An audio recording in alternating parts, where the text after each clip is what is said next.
What is up, everyone? Renfail here, and we're back to talk more Baldur's Gate 3, one of the favorite topics of discussion here on the channel. And this has been something that has come up in conversation a few times in the comments, and I've definitely had this conversation. Like I remember before Baldur's Gate 3 went live, even I was talking about this with Gila, we were just playing Diablo 4 together. Um, the idea that some games are just too big, and that is a legitimate thing for some people. Like games that are too big, they find themselves being overwhelmed with things to do, or people find themselves getting, you know, like it's just I don't have enough time in my life to play something that's going to take months. I much prefer something that's on the rails and is going to give me a quick 20 to 30 minute dopamine hit and a really fun experience. Because let's face it, if you're a busy person and you've only got maybe, let's say you get 3 nights a week to play video games. Let's just say there's 3 nights a week where you can sit down for a couple of hours each time. Let's say you can play 6 hours a week. If a game's 20 hours long, you're looking at 3-4 weeks to get through a single game. Let's say a month for the average game, for people who play casually. If you're playing one simple game for a month and then you stumble across something like Baldur's Gate 3, the equivalent is that here you're getting a minimum of around 80 hours for a base playthrough if you do like kind of all of the primary storylines, and not completionist journey, just like doing the primary storylines, kind of taking your time. You're doing the cutscenes. You're not space barring through everything. You're going to get around 80 hours of an experience, which is 4 times that 20 hours experience. So if it's taking you 1 month for that, it's going to take you 4 months to get through Baldur's Gate 3, and that's assuming you don't lose yourself in the mechanics and the complexity of it. So there is something to be said for certain. I'll use my brother as a good example of this. My brother is at a place in his life where big games are games that he just has a hard time finishing because, and we've talked about this, I think, even on some of our in our discussions about the Weave and the Void stuff in the past, like because he only has a couple of days per week where he can really sink his teeth into a game, something that takes 8 months of his time is something that he's going to lose interest in. Because after he's been in it, playing it for 2-3 months, he's kind of like, you know what? I enjoyed it, but I'm ready for something new. I'd like to, what about that new Spider-Man game? What about that new Batman game? What about the new Lord of the Rings game? What about the new Star Wars game? What about, there's always something new that's asking you to play it. And if you're in a position where you only have a limited amount of time to play, then having these big, epic, giant games is not necessarily the best thing for you and for your style. Now, that being said, I'm in a different position because I'm a content creator, at least as of right now. That could change in 3 or 4 years. You never know. But as of right now, my day job is to do content creation on YouTube with a little bit of streaming mixed in. So I'm not going to call it a luxury because some people do view it as a luxury, but it's not a luxury. It's my job. It is my job to get in, play games, come up with the ideas for different videos, to record all the footage, to edit all the footage, to do all of these things, right? So for me, playing a game, I'm not doing it just for enjoyment. There is that aspect of it, but I'm also doing it to provide coverage of it, to provide reviews of it, to do guides around it, to do strategies around it, to have discussions around it. And so I'm immersing myself in a game in a far different way than the average casual person who's playing games. So I get it. I do get it. So I think, looking at is the game too big, I think that largely is going to depend on your personal preferences for games as well as how much free time you have to play games. Again, gaming is not the number one priority for some people. I know a lot of people who are not content creators who beat Baldur's Gate 3 in the first 3 weeks that the game was out. That's a pretty impressive feat to be able to blow through, 120, 150 hours of gameplay in 3 weeks. Oh, that's only so many hours per day. You're not the average casual gamer. If you can sit down and play every single day for a reliable X amount of time, that's not the average casual person. That is, however, the average gamer coming in and playing something every night. So there's a variety of spectrums here, which is why I think it's a really fun conversation to have. Um, is it too big? So I remember when I was not doing full-time content creation when Assassin's Creed Valhalla came out. But that game I played in a very different way to other games. Other games I'd always traditionally jumped in and only played that game for the period of time that I was playing it. And usually that meant anywhere from 3 to 6 weeks, depending on the game. Some games like, if it's only a God of War experience where it's 40 or 50 hours, I can burn through that in, 10 days. If I'm more like maybe 2 weeks, like 14 days. If I'm playing, 3 hours a day at 14 days, I can get through a 40-hour game. You know what I mean? Like, that's assuming that I'm playing at that game, only that game every single day. But that's kind of how I used to do things before I got into full-time content creation, which I would just go full on a game. And I may get back to that at some point. You never know. But the schedule I have right now is working for me, and I like it this way. But I remember when Valhalla came out, I loaded it onto my PlayStation and I said, I'm gonna play this completionist. And I knew going into it that was going to be a big undertaking. So I started playing it, and I got like 3 weeks into it, and I was like, oh my god, I've barely cleared any of the map. This is going to be something that takes a very long time. And then it sort of faded into a background game for me, because after 3 weeks, that initial oomph had worn off, and I was wanting to do other things, but I still wanted to beat the game. So I just kept coming back. Every week, I would play for 2 or 3 days, every single week. 2 or 3 days, 2 or 3 hour sessions every time I would jump in, and I kept playing that game. And I got 6 months. It took me 6 months to beat Assassin's Creed Valhalla.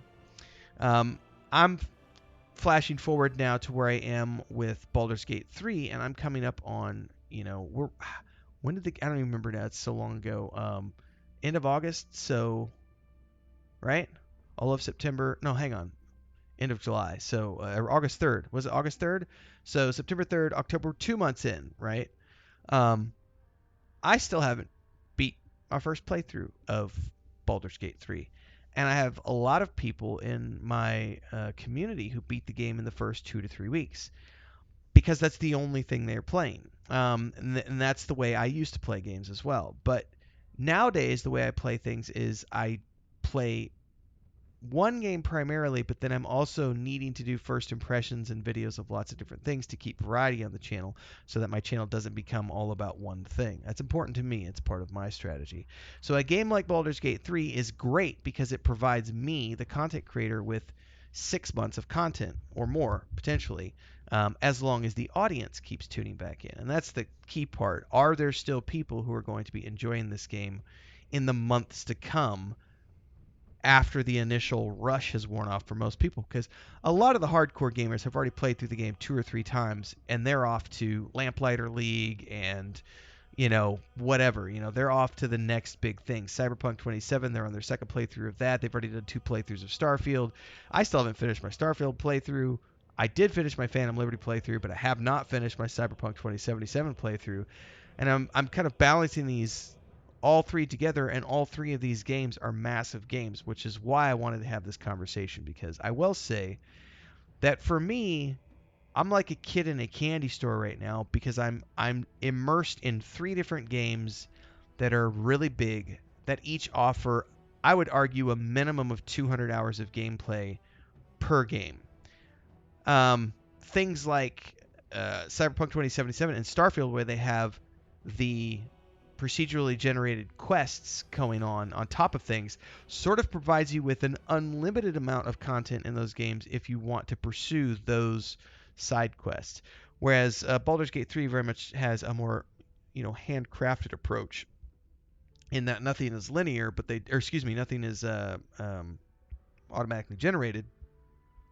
But they do have enough permutations out there that you can go through the game multiple times and get different scenarios. So going back to the way I played Baldur's Gate 1 and 2, when those games came out, I didn't have all the distractions of like Netflix and Hulu and movies and all these other games and different platforms and all these other things. Baldur's Gate 2 is something that when I played Baldur's Gate 2, I was only playing Baldur's Gate 2 for 6 months. And going through and doing multiple playthroughs of that game was the only thing to do. Quick commercial break, everyone, to give a shout out to our first official guild officer, Bubalonia, as well as all of the guild champions, and of course, all of the members who help keep me on the air full time. To join as a member, simply click that join button below and pick your tier, but you can also support with SuperChats on any live stream or premiere, or SuperThanks on any upload or YouTube short. Don't forget the Discord. Let's get back to the video.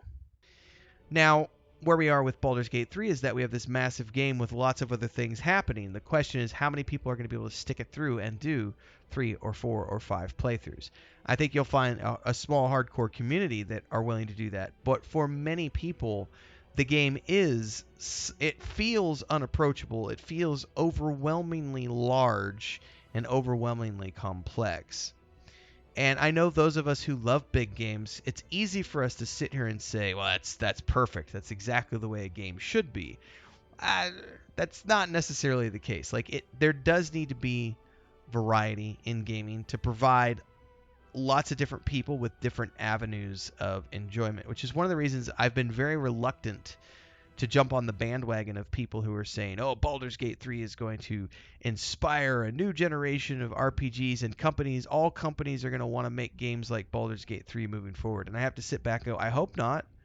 I don't want every game to be like Baldur's Gate 3. I do not want every game to be as big, as massive, and as daunting as Baldur's Gate 3. I need those quick little 40-hour experiences, the linear games that are like Jedi Survivor or God of War, where I'm getting a very cinematic, fast-paced action RPG that is, a really just hardcore 40-hour run from start to finish, and you're all sweaty by the time you get done. But it was like, wow, that was a quickie, and it was worth it. That was the sport fuck. Whereas, Baldur's Gate 3 is the one you take home and marry, She's here for the long haul. She's going to do all the things that you like, and it's the complete package. But, I think that it's important to have all different types. Anyway, my mind went to crazy places during that. Anyway, I think that Baldur's Gate 3 definitely is a game that both benefits and suffers from being so big. I think that if I were not doing content creation, I probably would play this game through 2 times, maybe 3, and then it would sit on my shelf, and 4 or 5 years later, I would come back and do it again, maybe 3 years later. Kind of like the way I did like like Skyrim and Oblivion. I played each of those games through initially, really quick, couple playthroughs, and then waited a couple years, then came back and did another one, then waited a couple years and came back and did another one.